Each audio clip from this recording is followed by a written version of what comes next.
The VW Touareg has always been one of the few SUVs that I truly have a soft spot for, ever since I was a little kid. Unfortunately, VW killed the Touareg for the United States in 2017, and I genuinely think that's one of the biggest mistakes VW has made in a long time.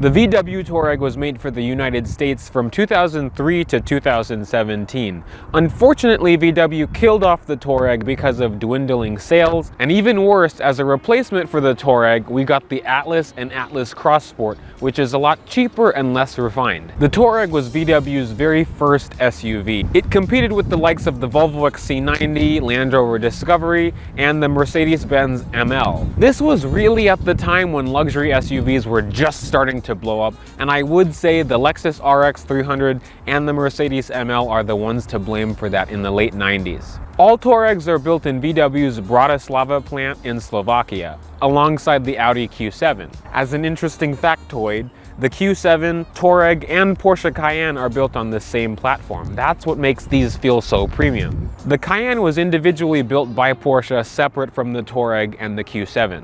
The Touareg really stood out from all its other siblings in the VW lineup, especially in the United States, because it had a lot more upscale trim levels because it competed with luxury SUVs. Unlike the VW Atlas, which competes with mainstream SUVs like a Honda Pilot or Toyota Highlander. The first generation of Touareg came with several engine options, including various V6 engines, V8 engines, but the two engine options that were truly impressive, especially for the time, were the 5-liter V10 diesel, which VW advertised that to pull a frickin' plane. That's insane. I mean, it won't actually do that.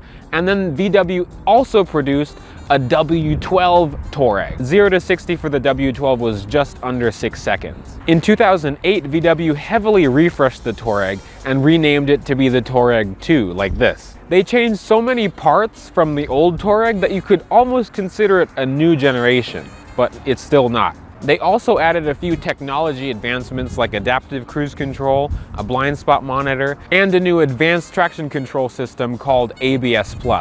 An all-new generation of Touareg came out for 2011, and it only offered in the United States a 3.6-liter VR6 or a 3-liter turbo diesel V6. It was a nice improvement compared to the first generation of Touareg, but unfortunately this was our last Touareg in the United States. The third and current generation of Touareg came out in 2019 for the rest of the world except us. It's actually based on the Audi Q8 and Bentley Bentayga, which explains its opulence and luxury and refinement, and we don't get it. Come on, VW. Instead of the Touareg, we got the short end of the stick, and I consider a really bad trade for the Atlas and Atlas Cross Sport, which I said earlier are cheaper and less refined, but they go against mainstream competitors. I do have to give the Atlas credit for being VW's first 3-row crossover, and the Atlas is a big one. This Touareg in particular belongs to a new friend of mine, Kelly. It's a 2010 Touareg 3-liter TDI with the R-Line package. And back then I do have to say VW gave these colors interesting names. This one in particular is Black Magic Metallic. It's a very sharp looking color, especially with the R-Line because you get these nice 20-inch alloy wheels. And with the R-Line package, you do get a few more goodies inside and out. One thing that I really like about this one is that you have a very nice two-tone leather interior. So the Touareg V6 TDI got this 3-liter turbo diesel V6. It makes 225 horsepower and 402 pound-feet of torque, and it's paired to VW's 6-speed automatic transmission, and in this application, VW's 4Motion 4-wheel drive system. So this is a proper 4-wheel drive system that has a high range and low range. Some of these could also get an electronic locking rear locker, and something that was even more uncommon than the rear locker was an automatic locking front locker.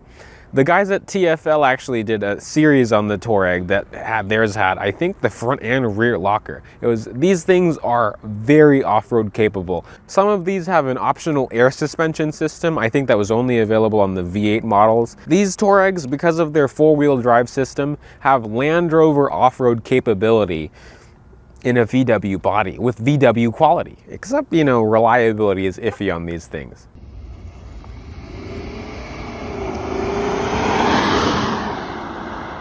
A feature that I really appreciate over the XC90 is that this has a smart key system, so you could just walk up to the car, and to lock the doors, you just push this, it'll lock, and it'll beep like an Audi, and then just grab the handle, and it'll unlock. And that's 2010. I know cars earlier before that had that, but that's a nice feature. Now, the interior of this, it's a nice two-tone cream and brown. The seats, the condition of the seats, this has 90,000 miles on it. And the seats have worn pretty well. You know, they just need a cleaning, but that's it. There's no rips, there's no tears, there's no wrinkles really.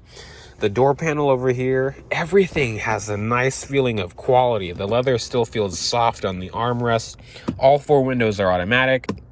I'm not sure if that's real wood. Oh, this has the Dyne Audio premium audio system. The XC90s and other Volvos of this era also use this. It's a very nice sounding system. The driver's seat is full power with lumbar as well. They're really comfortable. I love this era of VW. You could either put the key in the ignition. This is an old VW thing. You could either put the key in the ignition and start it up this way, but this also has push button start. So you just put your foot on the brake,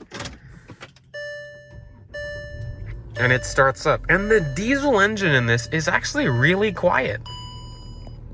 Oh, now there's a service now button. What was I talking about? VW reliability. On the left side of the wheel, you have automatic headlights with, of course, fog light controls in the front. I wish this had a rear fog light, but honestly, in America, no one knows how to use the rear fog light. But the headlights are automatic, and they're HID on this model. You have a 4-spoke leather-wrapped steering wheel. Feels really nice. This, I think, is the same wheel that you'll find on the Phaeton. So this is their more upscale steering wheel.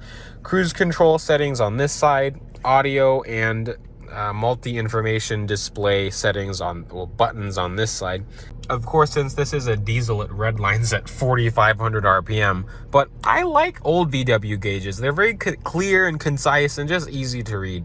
Now, to scroll through the different pages on here, you use this little rotating knob, and you could go through the trip computer. I think there's more stuff in, there's audio, navigation, and this is 2010.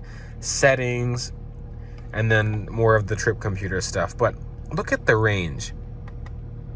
325 miles, and it's not full. At one point this had 400 some miles of range. I am not used to that. The steering column is actually manually tilting and telescoping, which doesn't bother me because how often do you really do that? It would be nice, but I think VW saved that for the Audi Q7. This also has rain sensing windshield wipers. The quality of the dash, everything feels so nice. Even here, I did this in the XC90 review. Pushing on the center console in my XC90, everything creaked. This feels really solid. Now, looking at the infotainment, this is typical, you know, older VW. You could see how slow it is to respond. Well, I guess it had to wake up because now it's not terrible, but you have a bunch of hard touch buttons on each side here. It does have navigation. If I go to the map, it's not bad. Of course, you don't have Apple CarPlay or Android Auto, and this doesn't have Bluetooth, but you do have an aux jack, thankfully. But I think it's a pretty well done system for the early 2000s. Well, I think this is something that came out in the early 2000s. Down here, just like the old VWs, you have the 5-stage heated seats on both sides. This reminds me of the Mark IV Golfs and stuff like that.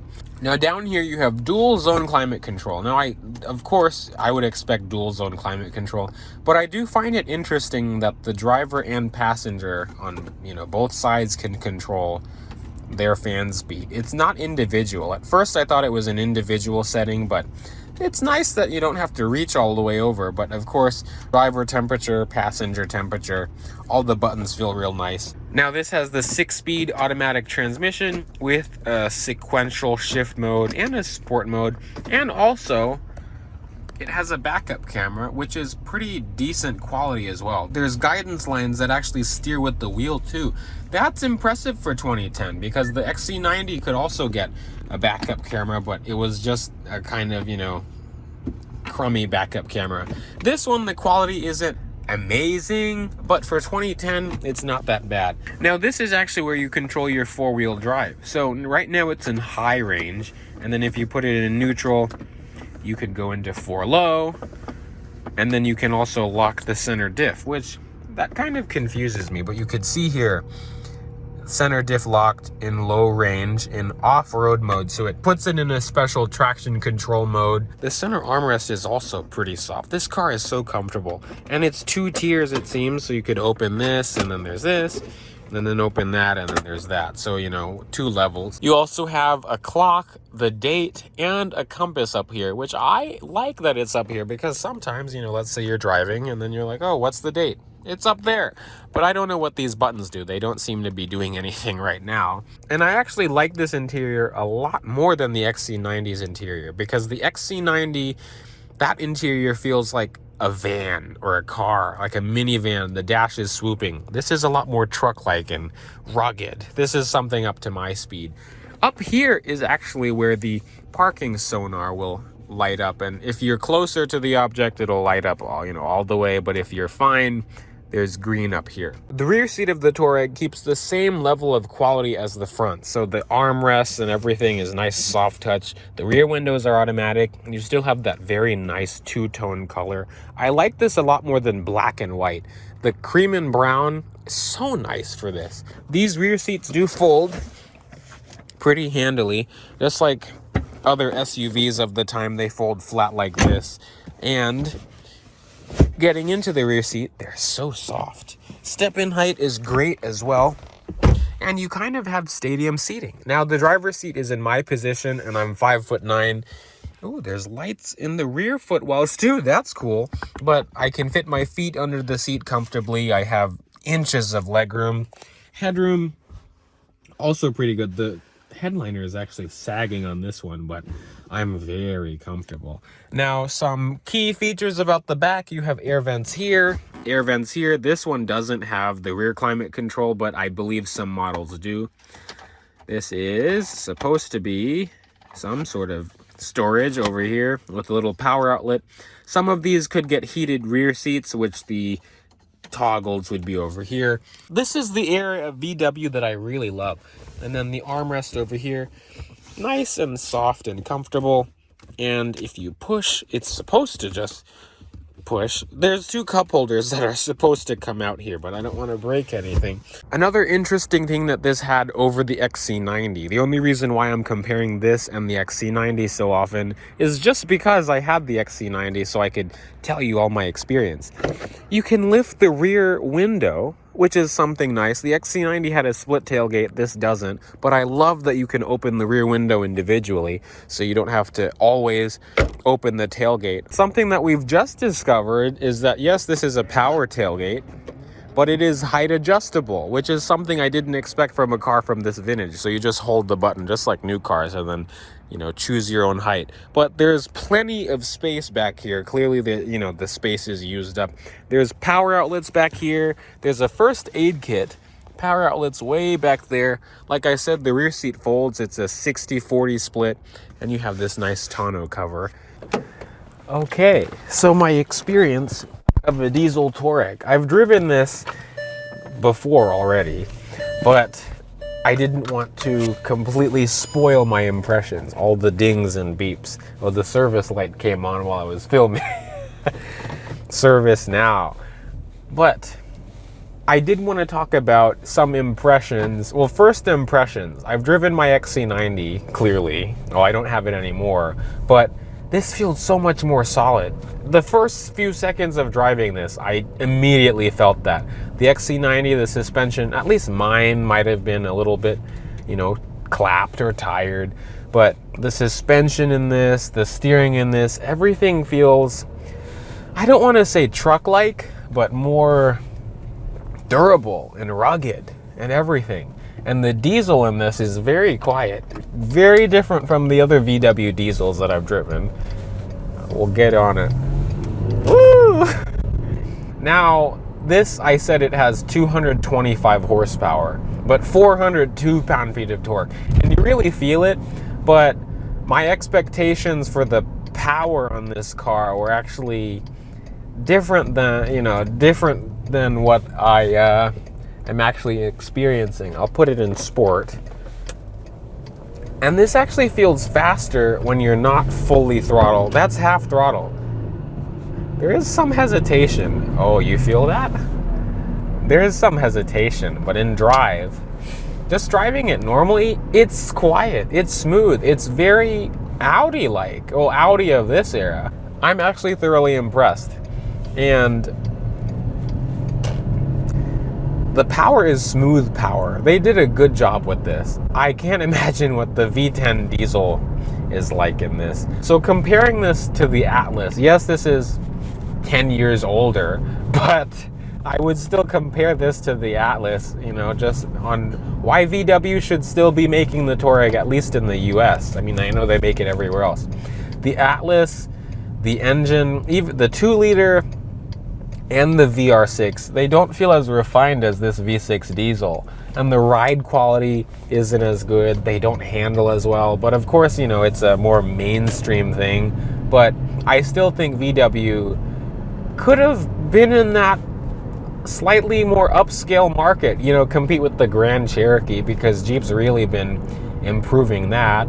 I don't know what else. Nissan Murano, not really, but Honda Passport, they could have still made this be pretty competitive, especially now that SUVs are really booming. And I actually have had a considerable amount of experience in the Atlas because I actually used to work at a VW store. And those new Atlases, the interior and everything, just the whole package itself did not feel as well built. And of course, people will say, of course, it's an Atlas and not a Touareg. But, the interior of a brand new car, you'd push on things and you'd hear creaky plastic squeaking and creaking. On bumps, the body would kind of flex. I like these, but I have to throw shade at the W163 because my friend Max has one, and I pushed the button for the low range and it fell through the dash. This feels a lot more well built, even though at the time I think this competed against the W164 ML. I'm gonna get on the throttle a little bit again. It feels like the mid-range is excellent, but it starts to get tired. So if you want this thing to feel fast, I just wouldn't floor it. There's no purpose of it, because it is interesting how it puts its power down. But it's a nice, strong, consistent surge of power and torque. It's mostly the torque. Merging is, you merge with confidence on the highway. Like, let's see here. And it's quiet. You barely hear the engine in this. That's why I guess people love the Q7 diesels too, because I imagine it's the same 3-liter. So this is the big old question in terms of reliability, what I think about these Touaregs. Now, I think it's hit or miss. I've met some Touareg owners with various different engines that are TDIs, some are gas, that have had no issues at all, or minimal issues besides regular maintenance. I've met other Touareg owners and seen them online that have anything and everything go wrong. So my best advice to you if you're looking to buy one of these Touaregs is to have it either checked out professionally by a shop before you buy it, or just make sure you thoroughly inspect it yourself before you get screwed. It doesn't have a check engine light. Also, as some of you may know, previously I had a lifted Volvo XC90 V8 which I tried to turn into an Overlander. Now that did not go that well, and the engine actually blew up a week after I sold it. But I actually looked at one of these Touaregs before the XC90 and I wanted to compare them just a little bit. I would buy this over the XC90 every day in terms of off-road capability, and this feels just a little bit more buttoned down and put together a little bit better than the Volvo. That's a quick summary of it. If I had the XC90, I'd do a comparison, but I like this a lot more.